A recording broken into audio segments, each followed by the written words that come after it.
توی روزهای اخیر پیشنهاد الهلال به مسی سرخط رسانه هاست، ولی اخبار جدیدی رو دریافت کردیم که باشگاه الهلال به طارمی یه مبلغ خیلی زیادی پول رو برای 3 سال پیشنهاد داده. توی این ویدیو میپردازیم به حواشی این پیشنهاد. به دنبال انتشار پیشنهاد باشگاه الهلال عربستان به مهدی طارمی مهاجم ایرانی باشگاه پورتو، این خبر از روز گذشته بازتاب خیلی گسترده‌ای توی ایران و پرتغال و البته عربستان داشته و حتی رسانه‌های کشورهای دیگه هم به اون ورود کردن.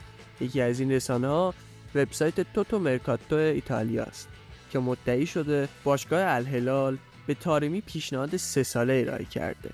طارمی تا تابستون 2024 با باشگاه پورتو قرارداد داره و گفته میشه حق فسخ قرارداد این مهاجم 60 میلیون یوروه.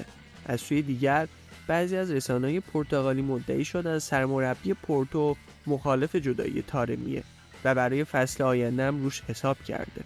البته باشگاه پورتو برای اینکه از ترانسفر طارمی درآمدزایی کنه مجبور اونو توی تابستون آینده به فروش برسونه. در غیر این صورت اگه طارمی قراردادش رو تمدید نکنه پولی به این باشگاه پرتغالی برای انتقالش به باشگاه دیگه نخواهد رسید. گفته میشه پیشنهاد الهلال برای 3 سال حضور مهاجم ایرانی در این تیم چیزی نزدیک به 1500 میلیارد تومنه. شما توی کامنت ها به من بگید که آیا مهدی طارمی اونقدر بازیکن خوبی هست که تیمی براش 1500 میلیارد هزینه کنه یا نه؟